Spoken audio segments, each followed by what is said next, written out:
People travel to a remote island in search of new experiences, not realizing they're about to arrive at a place that is the very embodiment of paradise.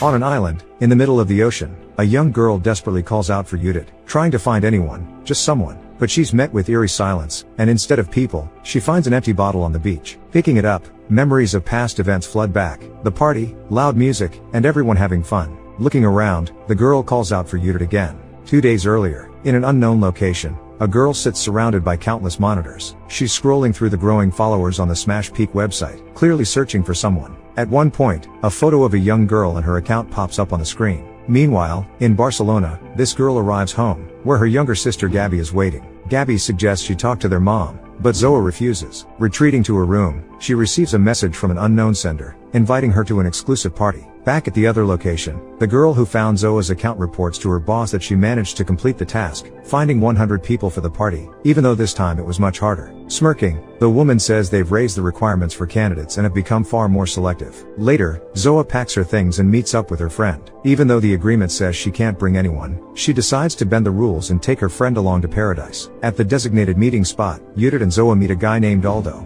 He's also invited to the party. As they talk, a drone suddenly flies toward them, clearly showing them where to go next. Without hesitation, they follow the drone. Climbing a set of stairs, they arrive in a strange warehouse-like room. Inside, they find other people who were also invited to the party. Approaching a guy, Aldo tries to get some details, but he doesn't know anything yet. A few minutes later, the lights suddenly go out, and at the far end of the room, a large bus decorated with lights appears, blasting music. Realizing it's here for them, the excited crowd rushes toward it, anticipating an incredible party. As everyone boards, the bus sets off with a dancing crowd inside. At that moment, a latecomer dashes from around the corner, nearly throwing himself under the bus, begging to come along. The driver stops, asks for his name, and opens the doors. Charlie boards and joins the party. While the bus carries them to the next location, the young people dive into the fun, drinking, dancing, and celebrating. After some time, the bus stops and the doors open. Stepping outside, they see that morning has arrived and they're at a pier, where a yacht awaits. Lining up, the boys and girls go through a security check. They are asked to leave their phones and any metal items, which will be returned after the party. One girl, a blogger and singer named Africa, tries to negotiate an exception. With 1 million followers, a photo of the party would be great publicity, but the security refuses. They have their own cameras and don't need promotion. Reluctantly, she complies and hands over her phone. However, as she passes through the scanner, the detectors go off. Africa is furious that they want to search her further. The alarms were triggered by her boots. Once they verify she's right, the security finally lets her onto the yacht. Zoa passes through without any issues, but her friend Judith is stopped. She's not on the guest list and wasn't officially invited. Seeing her friend being denied, Zoa considers going back home, but Judith convinces her to come along. Zoa hesitates, remembering her struggles with her drug-addicted mother and the responsibility she has for her younger sister. At that moment, the party organizers call, allowing Judith to board with everyone else. As they board the yacht, the DJ kicks off a new party, promising it will be the adventure of their lives. Meanwhile, the girl and her boss Astrid review the guests' profiles. They select 5 people to try their new drink and join them later, while the rest are left to enjoy the party and then leave. Later, Judith wakes to loud knocking, rousing Zoa. They step out of their cabin and head upstairs. On the horizon, the island is coming into view. They're almost there. At the same time, Astrid and her partner watch as the yacht approaches the shore. The guest team is ready, checking everyone with metal detectors and putting bracelets on their wrists. Some of the bracelets immediately glow blue. Once the formalities are done, the staff starts the party. A little away from the dancers, Africa pulls out her hidden phone and takes a few selfies. While photographing herself, she recalls her work and packed schedule. Despite her fame and high earnings, she's far from happy. That's why she agreed to the unknown party, to relax and disconnect. As night falls and the party hits full swing, Africa takes the stage to sing her hits. Spotlights project a hologram of Astrid, who greets everyone and introduces the new drink. Those with glowing bracelets get to try the energy drink, while the rest will receive it when they return home. After her speech, a few people drink it and the party continues. One guy with a glowing bracelet steps away from the crowd toward the water. A girl approaches him, trying to start a conversation and find out what's wrong. He says he's fine and talks about his life, how much he hates his father, calls him weak, and how one argument led him to agree to this party. Meanwhile, Judith goes to a quieter spot with her new acquaintance. Suddenly, she hears a loud scream. A guy with a glowing bracelet demands his drink from the bartender. An island worker intervenes, removing Frank from his duties and resolving the conflict. As soon as the bartender retreats to the back, 2 guys follow him and beat him for disobedience. Judith witnesses this and steps in, preventing them from killing Frank. Terrified, she runs away. At that moment, everyone who drank the new energy drink starts feeling sick, hallucinating and vomiting. Hiding with her new acquaintance, Judith tells him in horror what she saw, the two men trying to kill the bartender. He reassures her, distracting her and promising to protect her from everything. Feeling safe, she relaxes and kisses him. Their moment is briefly interrupted by another girl joining them. Meanwhile, Zoa is in bad shape. Semi-conscious, she wanders deeper into the island. She hallucinates her mother's voice and unknowingly steps to the edge of a cliff. As her foot hovers over the drop, someone grabs her from behind. It's a young man. Astrid and her partner, standing in a spacious lounge with glasses of champagne and whiskey, calmly discuss the 5 selected participants. Astrid is thrilled with their choice, but her partner reminds her that new people can sometimes disappoint. Astrid believes the drink has already forced each person to look within and confront their vulnerabilities. Most felt lonely, forgotten, rejected, and in need of new support, a family they could rely on. They go through the 5 individually. The man bets on Zoa, seeing her as strong, mature, and responsible. Astrid picks Yvonne, reliable, obedient, yet sensitive, a rare combination. Aldo is recognized as ambitious, with natural decisiveness. Charlie seems chaotic and unstable, which makes him adaptable. Africa, with her rebellious energy, narcissism, and ambition, excites both of them. Astrid announces that each of the 5 will be assigned a mentor. The next morning, Zoa wakes with a pounding headache, horrified to find herself on the cliff's edge. Searching for Judith, she finds no one, only an empty energy drink bottle on the beach. A few minutes later, Charlie wakes to her screams, and Judith finds Africa in one of the back rooms, rousing her and leading her outside. Soon after, Aldo arrives, followed by another guy. Together, they wonder where everyone else went. Were they abandoned on the island? Zoa can't believe Judith would leave her. Trying to recall the previous day and night, the group notices a drone in the sky. It flies toward them, and they realize they must follow it. Without hesitation, they set off. After a long journey, they reach a settlement where Astrid and her team greet them. Stepping forward, she welcomes them to Eden. Meanwhile, Judith sprints across the island in desperation. Pausing to catch her breath, she's horrified to see a guy immediately grab her. The next morning, one of the guys is checking around the yacht and notices that 2 of the girls are missing from the crowd. He approaches one of the staff members and asks them to go back to the island to get them. But the staff member refuses, explaining that the party crew is still on the island and will take care of anyone left behind, bringing them along when they return to the mainland. Meanwhile, on the island, Astrid's group is hunting Frank. The bloodied and beaten young man is desperately trying to escape and avoid being caught, but at the most unexpected moment, he runs into Eva. At the same time, Astrid is giving a tour of her community to the 5 newcomers. She explains that they grow all their own food, which is completely organic. Any problems are solved together at community meetings. Their way of life is somewhat like a beehive. Everyone works hard and supports one another. Currently, there are 53 people living on the island, but Astrid is confident that number will grow soon. She then shows them the modular homes where community members live, designed according to a special plan. Suddenly, Zoa notices a guy, the one who was with Judith the night before. Spotting her gaze, he quickly looks away. Meanwhile, Frank pleads with Eva not to turn him in, but she can't act any other way. Gathering her courage, she informs the others that she's found him. While surveying the area, Africa asks why they even needed the party. The man explains it's for advertising their new drink, made entirely from natural ingredients and set to launch in a couple of weeks. And the 5 newcomers will definitely be featured in the commercial. Listening to him, Aldo is outraged by the party's organization. They were left on the island and now have to wait for another boat. As they continue walking, the group arrives at the impressive house where Astrid lives with her companion. While examining the house, Zoa decides to ask about Judith, wanting confirmation that everyone else really left. The woman assures her that Judith definitely left with the group and that she has no reason to worry. The rest of them will also leave the island tomorrow. For now, everyone can relax and explore. Hearing that they'll only be sent home the next day, Aldo is furious. Ignoring the guy's complaints, Astrid asks Ulysses to show the newcomers to their modular homes. Once the group departs, a girl approaches Astrid, telling her that the situation with Frank has been resolved. Meanwhile, in Barcelona, Gabby is having breakfast. Her father comes out of the bedroom with his new girlfriend. Gabby isn't thrilled but informs him that Zoa isn't home. Her father explains about their mother. She's been discharged from the clinic and wants to see her, but he's firmly against it, convinced the treatment hasn't worked yet again.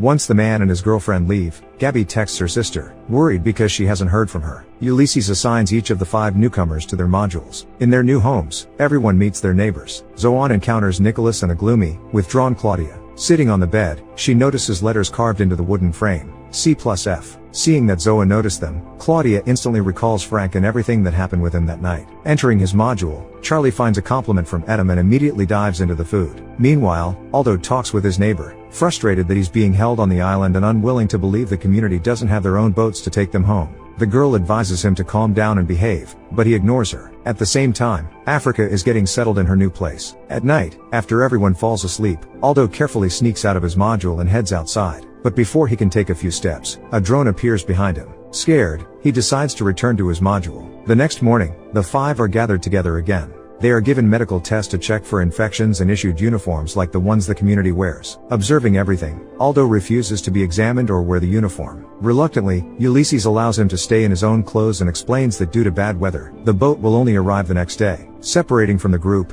Africa heads to the beach. She quietly takes out her phone, trying to get a signal. A man appears behind her, smirking. There's no signal on the island, and her phone should have been taken before she left the yacht. But noticing her outfit, he realizes she smuggled it in her boot. Reluctantly giving the phone back, she asks for a cigarette, only to be told that smoking isn't allowed on the island. The man explains the community's philosophy. The body is a home that needs care. Worries should be let go, and it's important to enjoy the moment, because in Eden they live in the present. Africa reacts with irony, remembering her time in Catholic school. To lighten the mood, the man shows her a tattoo on his side that reads "Together in Paradise," explaining it was the first phrase Astrid told them when they arrived. She asks about his wrist tattoo and jokingly mentions her own, a $sign. He just smiles in response. Sitting on the beach with Zoa and Charlie, Aldo complains about the delay. He urgently needs to go home to meet a client. Fed up with his whining, Charlie walks away. Spotting Claudia, Aldo tries to approach her but notices she's crying. Not wanting to explain anything, she ignores him and leaves. Meanwhile, Zoa decides to take a walk and comes across a horse farm.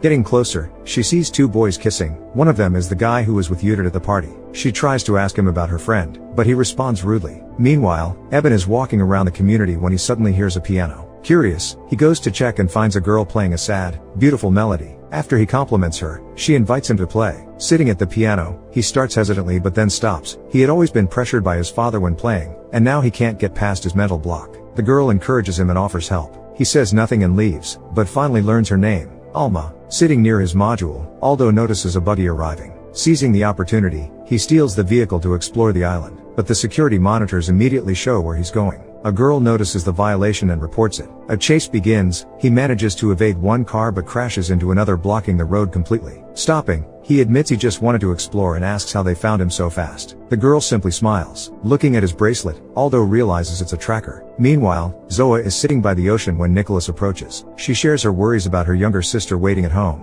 While they talk, Gabby delivers a gift from Zoa. Later, the entire community gathers for a meeting. They thank Eva for her loyalty and vigilance, and Astrid asks her to choose someone to speak at the ceremony. Scanning the crowd, she picks Zoa. Zoa is slightly embarrassed since she's just passing through. Stepping into the center, she introduces herself. She's a biology student, takes care of her younger sister Gabby. Their father travels constantly, and their mother is a heroin addict, so they've learned to take care of themselves. She explains how she affectionately calls her sister Belachka. At that moment, the girl who selected the five sends Gabby a message on Zoa's behalf. Her sister wants to be alone for now and asks not to be looked for. Reading the message, Gabby immediately calls Zoa, but reaches voicemail. Meanwhile, Astrid convinces Zoa that her mother doesn't love or value her, so there's no point in deceiving herself. She asks Zoa to say out loud several times that her mother doesn't love her, that she despises her. After Zoa does this, Astrid hugs her, telling her she's special. Afterward, everyone in the community hugs each other, and the ceremony concludes. Off to the side, Claudia, Africa, and Aldo watch quietly. Meanwhile, Gabby storms into her sister's room. Furious and desperate that her sister acted this way on her birthday, she trashes the room and collapses to the floor, exhausted. At night, Zoa suddenly wakes up and sees a boy outside her window. Surprised, she rushes out, but finds no one there. Waking up at 6 a.m., the girl washes her face, has a fruit smoothie for breakfast, and heads to her favorite computers. From there, she monitors everything happening in the settlement, keeping track of every move of all the community members. In the morning, Ulysses delivers good news to the group of five. The weather has finally cleared, and a boat will pick them up tomorrow morning. Aldo immediately asks to call his secretary to give work instructions, but he's denied. There's no signal on the island, and they have their own special communication system with the mainland. Frustrated, he feels like they're treating them like fools. Meanwhile, Gabby calls her mother. She's told that Zoa has disappeared and that her father has left on another trip. Strangely, Zoa sent a birthday cake but didn't come herself. Worried about her daughter living alone, her mother promises to search for Zoa and find out what happened. Aldo approaches Ebone, who's worried about the consequences waiting for him at home due to his long absence. Suddenly, Aldo notices new people and realizes they probably arrived by boat, which only fuels his irritation. Ebone tries to calm him, reminding him that they'll leave the island tomorrow, but Aldo doesn't believe it and decides to act on his own. Meanwhile, Nico arrives at Zoa's place in a buggy and offers her a ride. She happily agrees. At the water's edge, he suggests diving. While checking their gear, Zoa asks if there are children on the island and learns there aren't any. She tells Nico she thought she saw a boy at night, but he insists she must have imagined it or been tired. Later, Gabby returns home and hears someone in the apartment. Thinking it's her sister, she rushes to the kitchen, but it's her mother. Her mother decided that, since there's no one to take care of Gabby for the next 2 weeks, she'll do it herself. She also called a friend and the police, but he advised not to worry for now. Gabby tries to convince her mother that something is wrong. She spoke with Judith's parents, and they're worried because their daughter is missing. But her mother doesn't listen, confident that Zoe is fine. Frustrated, Gabby tells her she now understands why her sister ran away. Meanwhile, Zoe and Nico explore the underwater world. After diving, they sit on a rock, enjoying the island's silence. Nico tells Zoe how Eden, seemingly alive, communicates with them, sharing thoughts and feelings. The island shows affection for her, calling her one of its favorite daughters, and reassures her about Gabby, who is calmly waiting at home. Nico explains that Mother Nature knows everything about them, syncing with their hearts, feeling like one being. He places his hand on her chest to show the rhythm of their hearts. Zoe laughs and doesn't take him seriously. Later, the whole community gathers for a communal meal. The 5 friends are surprised to find that all the dishes are plant-based. Apparently, no one eats meat on the island, and all the vegetables come from their gardens. To their amazement, the food tastes delicious, though a little unusual. After the meal, the community holds a meeting. One woman shares her past work experience. She discovered her factory was emitting more carbon dioxide than allowed. Following the rules, she reported it to management, but it did nothing. Nobody cared. She vented on Twitter, which caught management's attention, and she was fired. Listening to her, Astrid reminds everyone that for rich people, they're nobody. Wealthy people just fill their pockets while the next generations inherit a ruined planet. Here, they are truly heard and understood, and Belle is lucky to have joined their community. Before dismissing everyone, Astrid announces that the 5 guests will leave the island tomorrow morning, and that tonight there will be a big party. Back in their modules, the group begins preparing for the evening, picking out outfits. The only one not excited is Aldo, who sits on his bed, thinking about his next moves. In Barcelona, Gabby goes about her day. Her mother asks why Zoe's room is such a mess and then says she's going out with friends and will be late. That evening, the community gathers for the party. Ibone meets Alma, who shows him the piano that was moved to the beach so he could play for everyone. At first, he refuses, claiming he hasn't played in years, but after some persuasion, he sits down. Gathering his courage, he plays a beautiful melody, and everyone listens in awe. While the others are absorbed in the music, Aldo quietly removes his bracelet and sneaks into the dark. Behind a small rock, he spots people loading crates onto a boat. As soon as Ibone finishes, everyone applauds, and Alma kisses him. The party picks up, everyone dances and enjoys themselves. Charlie meets the DJ, Micah, and learns she controls the drone watching the island. Impressed, he asks her to dance, but she refuses. Upset, Charlie grabs a bottle of blue energy drink. After chugging it, he feels his mind drifting and instinctively reaches for a second bottle. Meanwhile, Astrid finds Africa on the ocean shore. Africa admits she's not in the mood for fun. She's overwhelmed by the healthy food, nature, and group therapy. Astrid is deeply troubled by this, as guest mood is very important to her. At that moment, Aldo spots the 2 women, but they don't notice him and walk away. At the height of the party, Belle approaches Zoe to talk in private, but Nico interrupts, bringing 2 bottles of energy drink and offering one to her. Initially hesitant, Zoe takes a few sips, and immediately feels her mind drifting. Meanwhile, Alma walks with Ibone. He's surprised and confused by a kiss and wonders if it was genuine. Smiling, she kisses him again, saying he doesn't need to leave the island. Aldo watches this scene from a distance. Meanwhile, Charlie approaches Claudia. Slightly out of it, he flirts, but she shuts him down. He insists, pointing out they'll leave tomorrow, but she warns they can't escape, they'll die here. Panic sets in. Aldo appears, trying to convince Charlie to escape with him, but he's too overwhelmed by fear to listen. Astrid leads Africa from the beach to her home, explaining that the world of online fame is fragile and that life in the community will be better. They don't care about fashion, connections, or popularity. They love Africa as she is and always will. Sharing champagne, Astrid talks about plans to expand the community, to protect people from themselves, guiding them like a mother, ensuring survival and a better life. She likens the community to a family, where obedience is key to harmony, gently suggesting that here, Africa can be shielded from the outside world. Astrid brings her guest to the balcony and asks a man to escort Africa. He offers her a guest room for the night, since it's her last on the island. Hesitant, she agrees she'll leave in the morning. The man leads Africa to the guest room. Looking around, she admits she dreams of sharing this place with her followers but first needs to understand where she is and who they are. He tells her she'll have all night to think and points to a tattoo of 3 stars on his wrist as a hint. Then he asks if anyone is waiting for her at home. Africa explains she's always lived alone and hasn't been in touch with her parents for a long time. He shares his story. His parents were absent too, and the only person he relied on was a driver named Pedro. That's why he believes a real family is defined by care, not blood. Meanwhile, Aldo decides to leave alone. He sneaks to the island shore and swims to the boat. Once inside, he hides in the cargo hold, hoping it will take him home. The next morning, Zoa strolls along the beach with Nico, thanking him for looking out for her and asking if he'll miss her. He says he will and tells her about a message he received from the island, asking her not to leave, or she'll suffer. Smiling at this, Zoa kisses him, and the kiss deepens. Meanwhile, Aldo wakes to the sound of the engine stopping in the cargo hold. Carefully, he climbs out to see what's happening. To his horror, he's surrounded not by the mainland but by the endless ocean. On deck, he sees a girl demanding he kneel, then she shoots him in the head. Moments later, Aldo falls dead, and the boat restarts its engine, heading back to the island. At what point would you figure out that Eden is a trap and attempt to escape? Or would you simply accept it and play by their rules? Share your thoughts in the comments down below, give a thumbs up, and subscribe to the channel. See you in the next videos.